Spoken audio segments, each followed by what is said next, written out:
Jeno Bolumunde, instead of building church, build factory. Eba niile na afọ wo so ndebu ngwa afia ha yelele we bi eba. Tell me the kind of factory ya creating with direct and indirect employment Zion ministry creating and go eba. Just look at, just sit down and watch. Sit down and watch. This is example of what Zion is bringing down to Ngobala, southeast. Sit back and watch. All these places in Afo, Mandenele, Nyo, Mandenele, all manner of things. Just look, sit down and watch. Sit down and watch.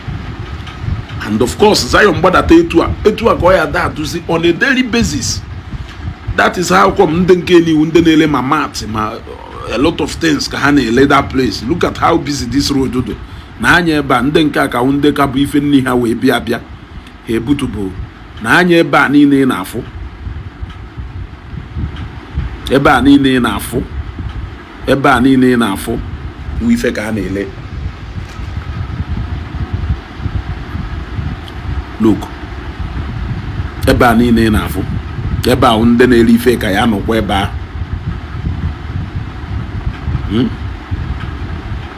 Look. Just look up on the guy elife kayana eba ebe ni na efla asucha ndị ni na efo dono she eba space ebe ha edebe ife ha na ndị nke ahụ na eye ma ndị bucket just nene how many businesses here for Ishi this place just nene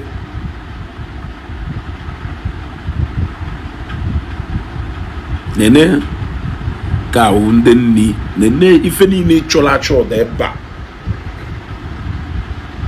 If I a mini market ka ebutatala eba, a mini market ebe niile na ifuru ụkwụ ndị na-eri ife na ebe ahụ ndị na-eri ife na eye na anya unu pụta na amara ụma na-ekwu ka o wee wụrụ go and build factory, go and build factory. Gbam a factory nwere ike inwe this trading site. Is this not enough? If any negotiation is enough to make up one market in an Igbo. It is enough to make up one market in an Igbo. Look here. Look at economic activities booming. More than 1,000 businesses. Yekulume after these 3 days and before these 3 days and after these 3 days. Because I bet you like 2 days ago after Zwana here. Nanye banine nkonye debelo onele. Ntonye sidebe nke yo onele. Neye mandena charge phone. Ifenine follow wafia. Ifenine follow wafia. Why not build a factory instead of building churches? Look. And all these things in the I will still show you a lot somewhere where you will see it. You will see and you will shout. You want to go? Not to talk about the amount of money into people's pocket. The amount of money that will still go into people's pocket now the project commence here properly. Now these indirect jobs now if I create it, a lot of food stuff in a ebony had to go food stuff. Mande go mania pure water if in a stock, or Mande go plantain, Mande go back, or photo neighbor, the wash 5 bags of rice about. Then if I a full market, my wow, everything and a lily fruits, everything in will eat shop, zueba. A kanaka coco, keep where you go. Apacha and one new meriki neighbor. New meriki neighbor, now meriki poba fieba.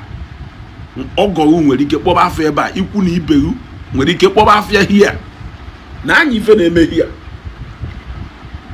Nani fene me ba. Ime go ne magario. Ime go ne ye exchange hands eba. Do you know how much that we exchange hands here? Ima na by South Zion Ministry declaring that they are coming to Ngobala. Obruna no will buy the statement of a goodness secretary and Nango since both in lands in so many things, it will be running into over 10 billion. Isho Wagaye. Just look at what is happening. Mandem Bugare, Mandezota space. Mind you, Nkaye Mecha go see a bed the mem market. If you want to the mem market, I'm going to be a jacket over 500 people no need na hose. Ndempulo isi nde everything you need my ba na mia no na mia so e gotta go look, just look at anesi na hose ife ni ezu no nso ne kwende kana asucha n'ime neye now all na Zion ministry commence ya proper. All these businesses here are not permanent here. Look at, do you know the number of people known at this place? Do you know the number of people known at this place? So only can ebu no Ebuka Obi aka can na jogo kelu onwe factory ya alo. Number of people know here cannot even work in that factory. Number of people know here cannot even work in the factory. Akam na agbago kwa na onye fune eziokwu nya kwu eziokwu nke akita okwema this one okwu omo enwe hosa ma ndị POS na ebe a na-ekwu jika aka na ka na awaji na ma ndị na-eghe fries ma ndị na-eme ife niile juru ebe a na-amị anụ na ahọsị na eye ma both side o. Remember na nka gwakwuru that this is not even the main market here. If I show you, I will still show you another place tomorrow morning so that you will see. Look what is happening here. Look what is happening here. Yeah? Look what is happening here. Nenanya kifife neme here. Muri ife mandenele plastic shares. Mandenele ife ni need to do here. All these businesses here are not here for the next 1 week. Ane lene exchange go na chigali go the POS ane me business. You gotta go the POS ane me business. Neye. Neye. This is the former located in the Ngobala. Ona no ekwu kunya ka mmadu ya apụta semo ejiko we general Ngobala na ha n'ike. Onye na akụ ife ahụ enwuru nkwụ na egbu na emko ma ndị na charge battery o. Ha ka no kuna mgbago nkwuru ebe me goso ho na this line o. Onwekwuru ebe me goso ho na this line ebe aka na asụchasị mbụbọ.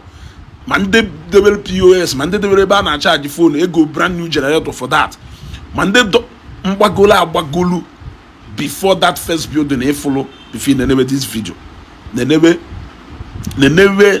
tell me that when the motor kana bata container kana ebuti ife. One the kind of factory Ebuka Obi yalo nwere ike empower the number of people no here. Emokumadu no here swafia. Emokumadu no here benefit from this project both directly and indirectly. Etu akalo zeros boss kanamdo to Makopolo. Etu akahasia arrive from different places. Both the north, but do you know egone this business nyelu to the aviation sector in Nigeria? Over 10,000 passengers here arrive in Nigeria from different places for this project. They will take off from Lagos and land in either Abia State, River State Airport, or Owerri Airport, Imo State Airport. Use your taxi pickups and everything. Well, and then at this ground. Ụfọdụ ndị mmadụ rent channel all over Ngobala and the neighboring villages ka ha wee nọrọ nso afia na asụ ka nọrọ na aka akụkọ tozie n'ife ọma nke a na ife okwu ọma enwe hosa tozie this one Ebuka Obi etiko okposa aka ayafugo na ebe niile efuru ndị ka na akwakọnyo na ebe niile efuru asụ na eye on ndị mmadụ ya na ebe over how many minutes? Close to 10 minutes. Can agwane na esi ife ni na eji go stock ya stock. Mmadu ka eji go na afia. We bring to the final point where the consumers will eat it. The money will go back into the market. Yeah? Afia ni na zuri ife ma no were mana ba mana Port Harcourt. Okona ba ndị mmadu ka ego balo. Ona akpagharị. Ona nya the money we process oji aga. Osi from A oputimi oputuru ọnụ na eye ebe niile efulu na emo umbrella niile na-afụ umbrella niile na-afụ na ebe niile na-efulu aka na-ekpocha dọbagasị ife na ife niile efulu ndị bịara iri ife and a na-ele afịa n'azụ afịa n'azụ na ma ndị mbugharị na aka na-agbago ebe mpakịrị moto anakpụpụ n'ime je gosi another big market create go n'ime ebe a na onye furu eziokwu ya kwuo ikwu eziokwu nke a ọ ya agbawughị agbawu na kwuzie eziokwu nke a ọ ya agbawughị agbawu understand na maka polo boska ego fuel a na-abụnụ n'ija na petrol station ndị mmadụ ka a na-agba ọkada niile na-agba ebe a na-ebute ndị mmadụ ebe a moto niile na-transport ndị mmadụ here n'ime afịa niile ebe eji ego ife niile a ele ebe a ndị niile na-ebe ele ndị ya abịagoro ya egolu ọ kpagharịrị ebe niile onye ọbụla na-ebenefit ndị niile nọ na saịtị alụ ọrụ ego na-aba n'akpa ndị mmadụ kwuo na eziokwu na ebe niile aka na-asụcha ka ndị mmadụ. Is this not the city that Ebuka Obi promised us? Is this not the city? After 3 days here, Obruna project commence here proper. Some of these people will look for a permanent shop. Yeah. Look, let me show you how far. Let me show you how far. Look, this is the warehouse. Even the Zion Park. Yeah, if you're not in a warehouse, if you're not in a warehouse, in fact, warehouse you go. I told my son, I have me back on me. If you told me, even the woman Dafia, the Mandafia, he have weapon in a flash of chassery, the woman ebony in a flow. Wafia Yanon, you, Wagobeo, the Guanya, ebony in a flash or asso. Can go so careful. He have whip amana close to the Nekome Bana to 10 ticketa, Ebe Flana to 10 tafia, Nenanya, Okuome Wehosa, Okuome Wehosa. Ebuka Obi wu the Messiah Chineke Jake send there Nango Bala southeast because Ifeoma melu nwanna anyị mere anyị ndị niile butere afia ba awa nchari na Ngo Bala onwekwa ndị si from neighboring villages nwekwa ndị si from far even Anambra even Ebonyi state we bukọrọ afia pie ba because presence of people na-ebudata afia na-ebubata development even infrastructural development presence of people na-ewubata development ịghọtago. Look at the number of people you know here at the same time for this program. Do you even think that if any nebutele ba Yesu or ya wezu? If any nebutele ba aya wezu. If any nebutele ba aya wezu. Now you can go say something. Look at even the checkpoint here. You see, onyo wona ebe nekwe ba askwala. Look, nekwa anye ba o na anye ba afia na azu. Ni ifa na esi na azu ebe ni odi restaurant nda amantula eba na anya eba na ebe ndị Zion warehouse juru na ebe park juru ife na anya nekwo even how many poles away from ebe a na-emife. Look at ndị nka set gwara nke ebe restaurant na anya nekwo ebe ndị nka na-akwa nekwo ndị nka nekwo ebe onye nka adịghị kwakwala nke yo ka iwe fo even off ebe ife na-eme